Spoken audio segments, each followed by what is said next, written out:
think that's the thing. Like, even if you're intentional, but the task you pick doesn't have high leverage, then you're still spinning your wheels. Today, we're tackling a challenge that so many people face. It's about making time to pursue your entrepreneurial dreams. We want to talk about actively making time, not just passively finding time today.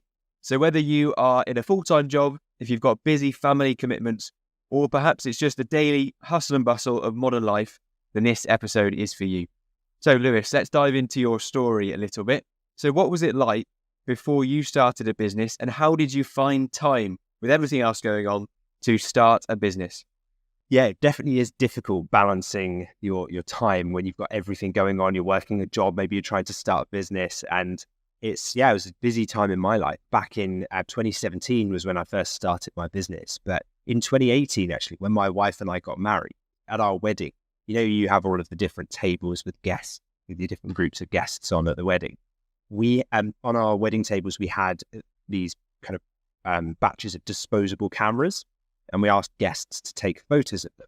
And there's something nice about those disposable cameras where they use real film, because you're limited in, they're single use. And so you have to be quite selective and intentional about what you use them for. And I've always felt it's a bit like that with time. We take time for granted, like we do with modern day smartphone cameras. We take photos for granted because we take one, wasn't great, I'm going to take another one. It's the same thing with time. If you spend your evenings browsing social media on Netflix, like not really paying attention to how you're using it in the long term, you forget that time's actually finite, it's limited. And so it's like those cameras with the disposable cameras with the real film in them. When people realize that they only get one shot with those, and to get it right, I mean, obviously you can take several, but you are limited. It just focuses the mind a bit more. And so that's the way I like to think about time. It's like, it is limited, so make the most of it and use it wisely. And back before I decided that I wanted to become an entrepreneur, my old life, the old version of me, wouldn't have thought twice about spending the whole evening, or I hate to even admit it, but perhaps sometimes on a weekend after a night out with friends and maybe a bit too much alcohol, you'd end up spending a lot of the day just scrolling social media, watching TV on demand, on Netflix, things like that. And often you blink and you miss it, like your entire weekend is gone.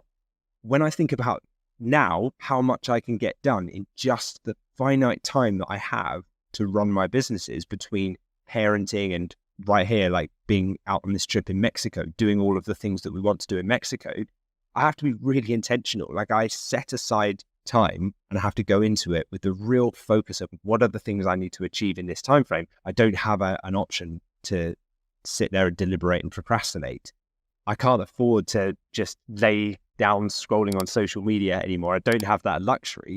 But I can't afford to show up to do some work, but actually get away with just opening the inbox and letting the emails guide me and just scrolling through that. Like, I've got to the point now where if I let myself do that, I'd be working forever, because there's constantly emails coming in the various different businesses.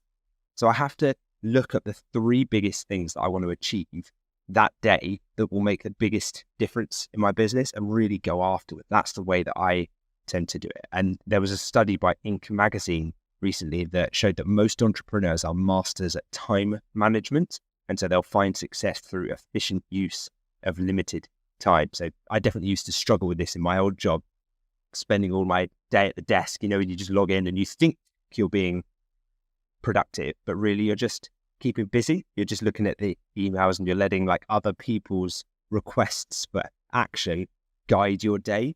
But now I'll set a timer and I will say to my wife and my kids, should we do lunch at 1? Right, okay, say it's 11 o'clock now. I'm going to go and spend the next hour or 2 hours and get some work done, so that I'm forced to think about what I spend that hour or 2 doing. And I'm very, very intentional. And it's the highest leverage activity. I think that's the thing. Like, even if you're intentional, but the task you pick doesn't have high leverage, then you're still spinning your wheels.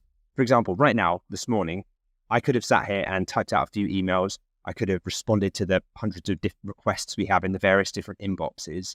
But instead, I decided to film this podcast with you, James, right? Which eventually we hope will reach hundreds of thousands of people in the future, because it's locked in time.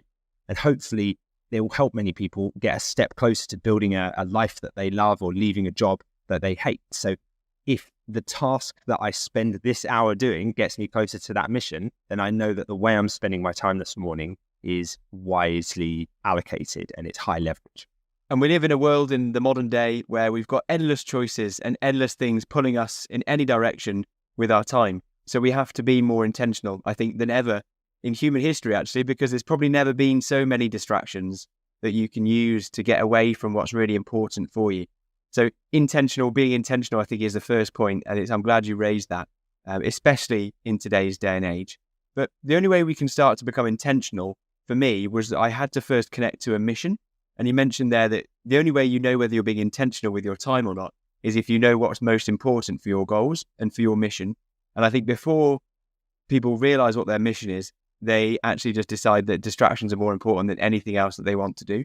I'm sure we'll dive into that more in this episode, but I'm keen to hear and dig into the feelings that people have. So what are some of the common obstacles and phrases that you hear people use when you know that they're struggling to find time to follow their dreams?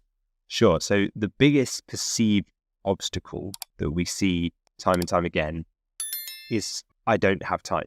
People say, I don't have time to do that. But it's not about having time.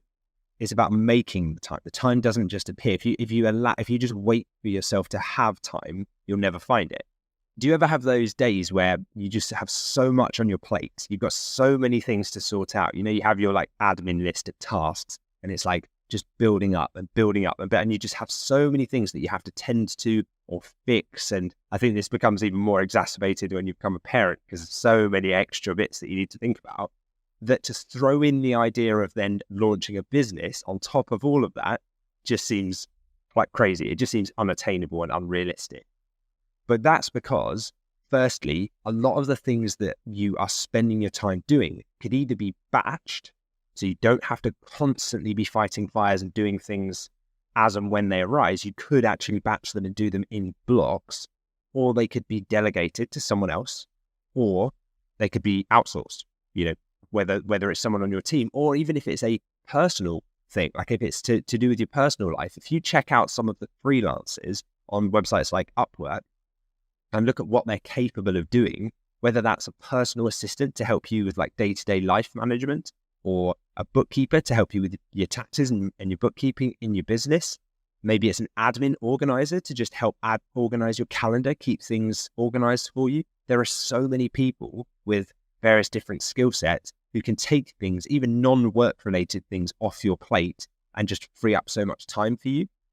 Then when it comes to work, sure, it's going to be a long, arduous task if you're trying to figure this all out on your own. If you on top of all of those to-dos, if you then say, I'm going to start a business and I'm going to figure out the steps on my own, you could be working at it for many years and still not guarantee yourself success.